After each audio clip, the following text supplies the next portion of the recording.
Hello, happy 30th of April, the last day of National Poetry Month, last day of reading Paradise Lost this way. Just gonna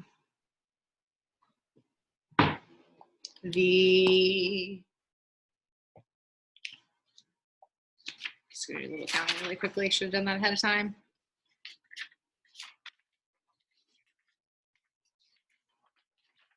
55th day of the pandemic and the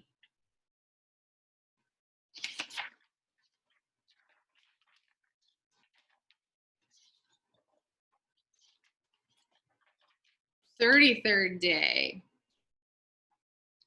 of continuous learning, remote teaching, this new weird non-normal normal that we have going on here. Right, so we're about to be done with this particular iteration of this undertaking. Yesterday I realized with some, I don't know, like the weight of recognition of my naivete that I had sort of just assumed that things would be some sort of normal by now. And that we just need Paradise Lost to get through the 30 days, and the 30 days would be all we'd need to find our way out of circumstances that would,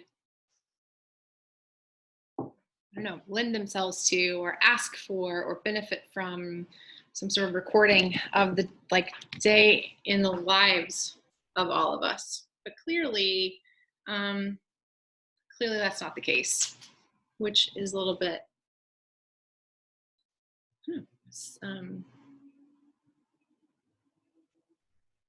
not fun to come to terms with, and sort of poignant. I don't know, recognition of something thought and set out on with good intentions and what seemed like reasonable intentions, and circumstances aren't what we expected them to be, or aren't what I expected them to be.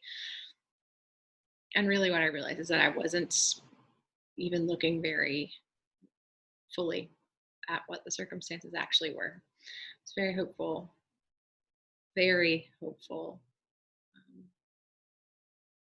undertaking to just pick some long poem to read over the course of April. Anyway, here we are at the end of April, and we'll be at the end of Paradise Lost very shortly. And while National Poetry Month is over, I have enjoyed the time marking aspects of this a lot. And I've also enjoyed the reading aspects of this a lot. It's fun to challenge your brain with Miltonic sentence structures and be very, very wrong over and over and over again when pronouncing crazy words, especially when you approach this like I did. I didn't just sit the day before or the day of and read ahead. I picked up foolishly, or I don't know, with approaching this with lightness rather than heaviness. I just picked it up and started reading. Some of the stuff, a lot of it, in fact, I had not read in over 10 years, like I said a couple of days ago.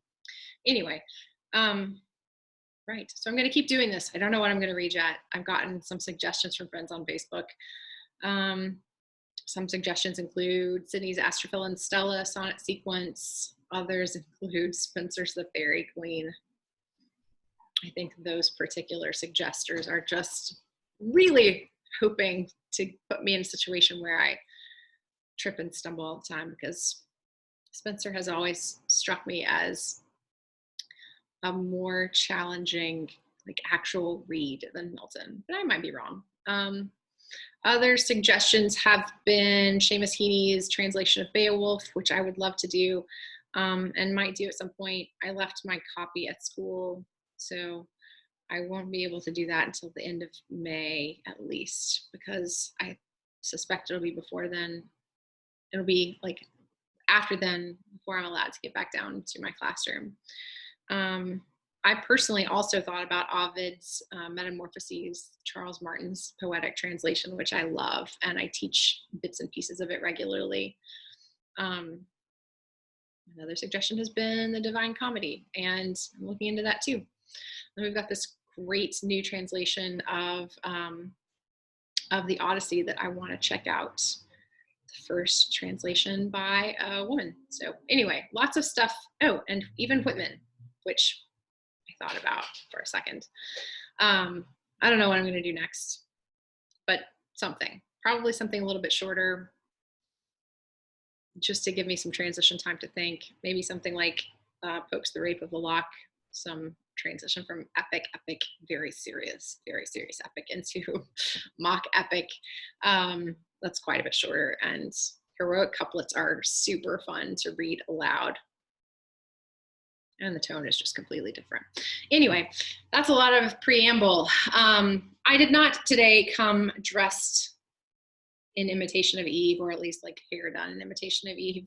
Although I have sort of been on a quest for knowledge and perhaps a quest for a platform, I don't know, and reasons for self-reflection. So maybe I have been doing my best version of Eve. Reality is it's Thursday and I need to film an award announcement for school tomorrow. And I don't have time to get ready tomorrow before I have to film it. So anyway, we're benefiting from clean hair today and hair that's done today. So yay, last day of Milton. Okay. I think it's time to start.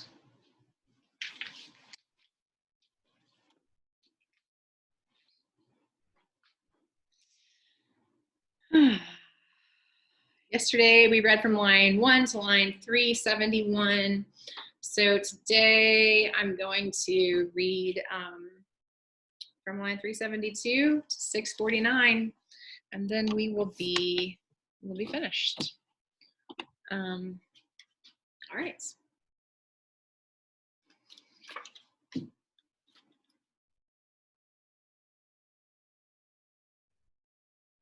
If you remember at the very end of yesterday, Michael was getting us to the point in his retelling of the future of mankind, that he's getting to the point where the Messiah is born, and Adam was listening, rapt with attention. And Michael pauses. That's where we pick up. He ceased, discerning Adam with such joy surcharged, as had like grief been dewed in tears without the vent of words, which these he breathed. O prophet of glad tidings, finisher of utmost hope, now clear I understand what oft my steadiest thoughts have searched in vain. Why our great expectation should be called the seed of woman, Virgin Mother, hail high in the love of heaven. Yet from my loins thou shalt proceed, and from thy womb the Son of God Most High. So God with man unites. Needs must the serpent now his capital bruise expect with mortal pain. Say, where and when their fight, what stroke shall bruise the victor's heel? To whom thus, Michael, dream not of their fight as of a duel, or the local wounds of head or heel. Not therefore joins the son of manhood to Godhead, with more strength to foil thy enemy. Nor so is overcome Satan, whose fall from heaven a deadlier bruise disabled not to give thee thy death's wound, which he who comes thy savior shall recure, not by destroying Satan, but his works in thee and in thy seed.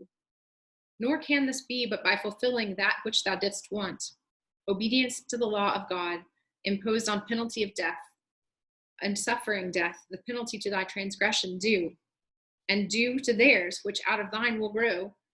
So only can high justice rest apaid. The law of God exact, he shall fulfill both by obedience and by love, though love alone fulfill the law.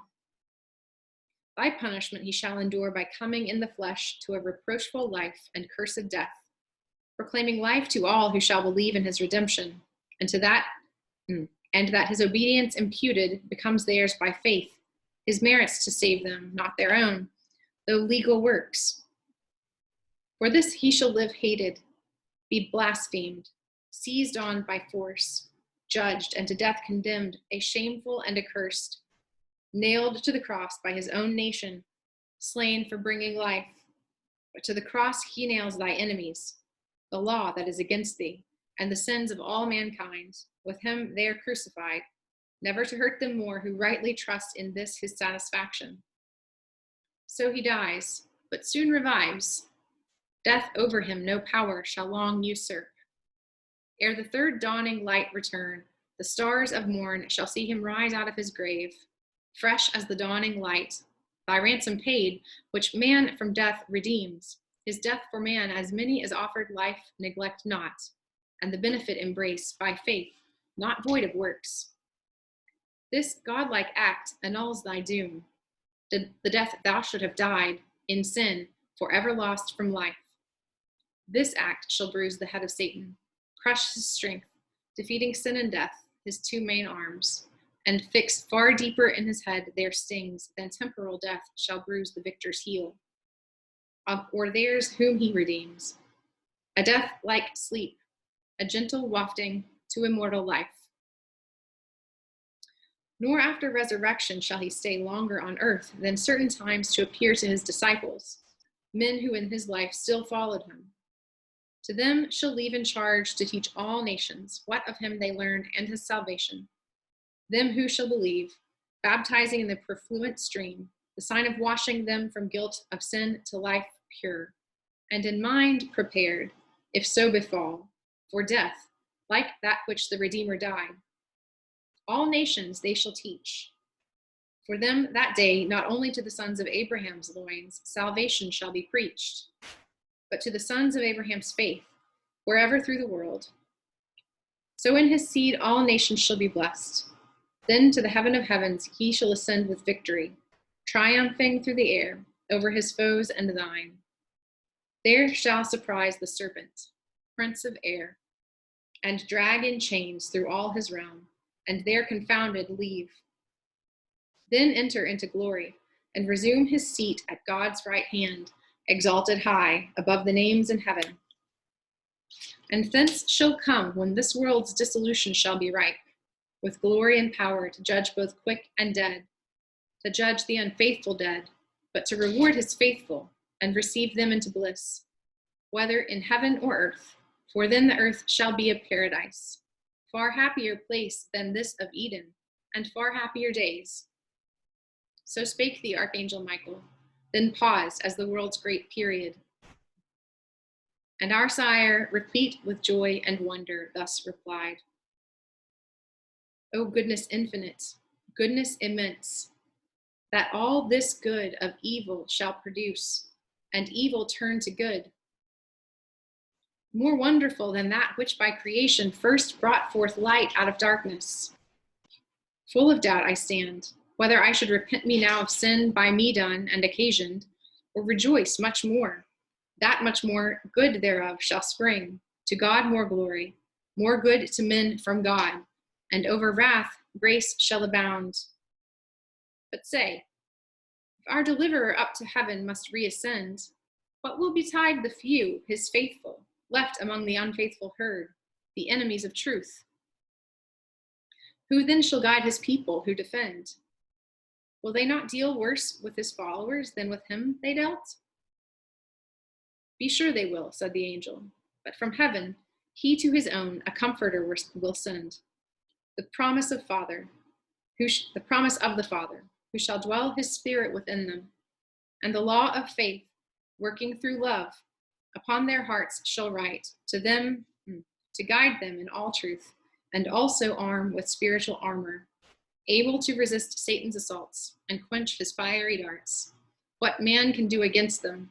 Not afraid, though to the death, against such cruelties with inward consolations recompensed, and oft supported, so as shall amaze the proudest persecutors.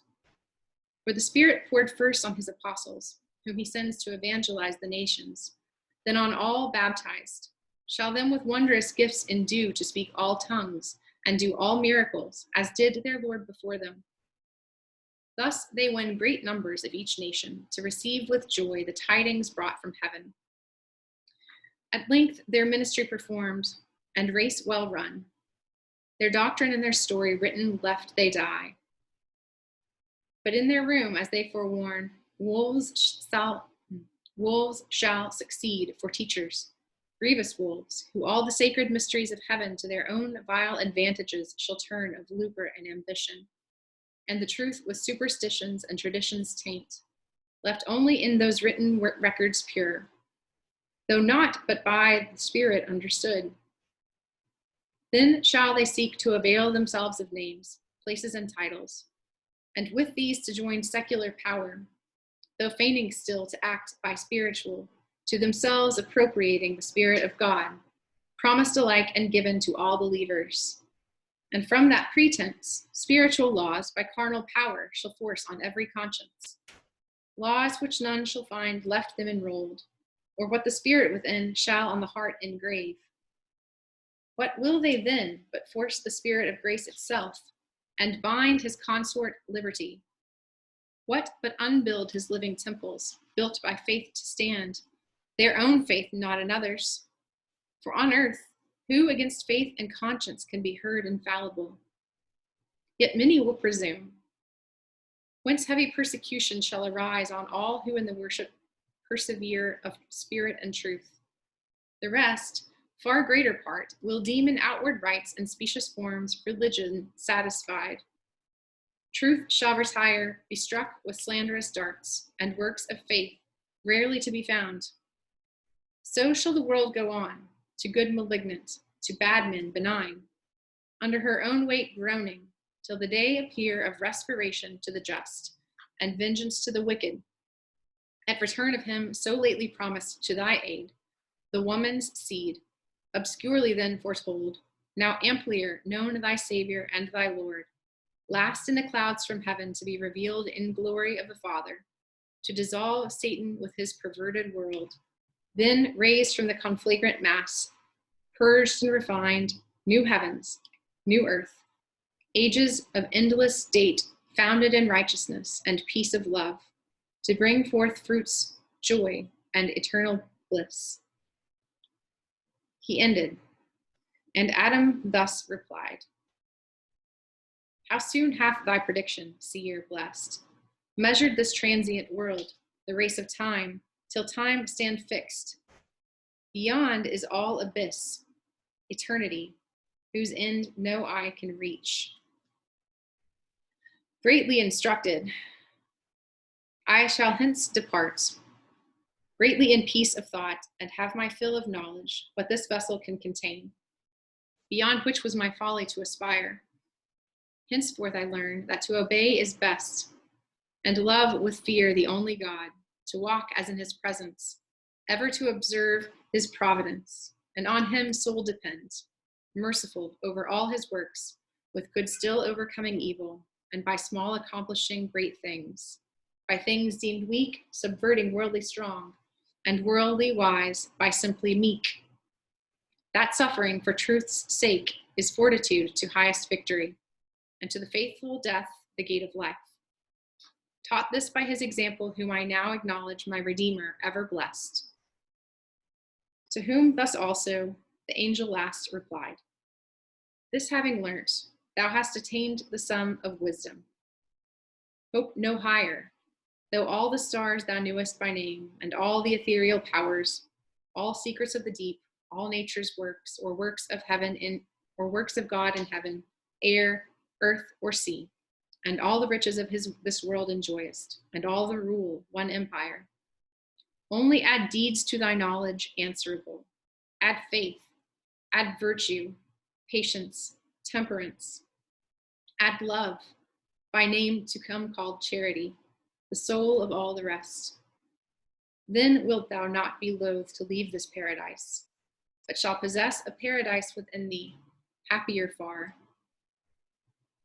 Let us descend now, therefore, from this top of speculation, for the hour precise exacts our parting hence. And see the guards, by me encamped on yonder hill, expect their motion, at whose front a flaming sword in signal of remove waves fiercely round. We may no longer stay. Go, waken Eve. Her also I with gentle dreams have calmed, portending good, and all her spirits composed to meek submission. Thou at a season fit, let her with thee partake what thou hast heard, chiefly what may concern her faith to know, the great deliverance by her seed to come, for by the woman's seed, on all mankind. That ye may live, which will be many days, both in one faith unanimous, though sad, with cause for evils past, yet much more cheered with meditation on the happy end. He ended, and they both descend the hill. Descended, Adam to the bower where Eve lay sleeping ran before, but found her waked, and thus with words not sad she him received.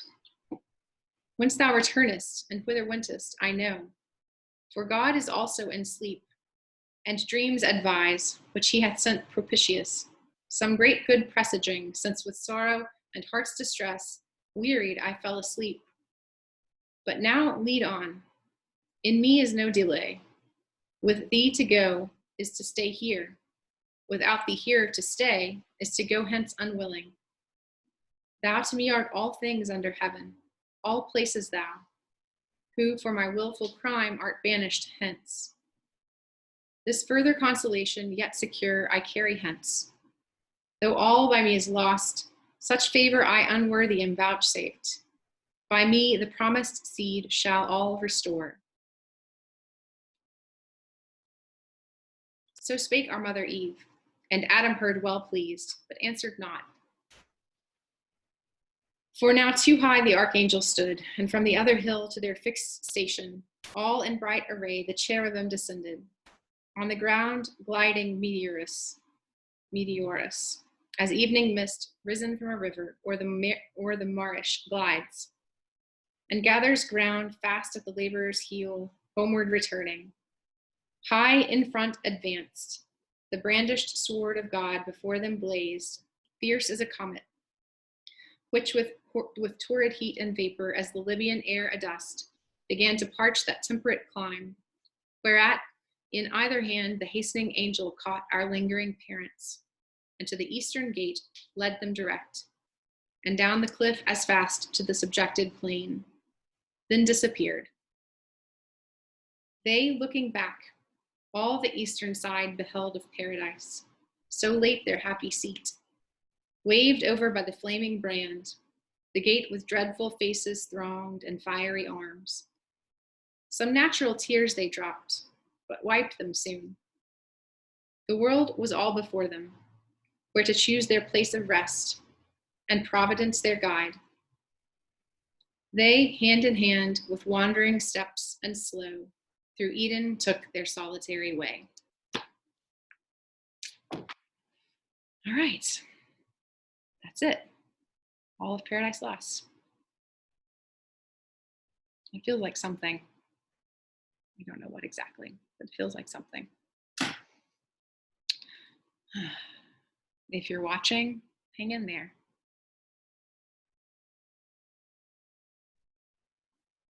And I'll come up with something else for tomorrow. All right.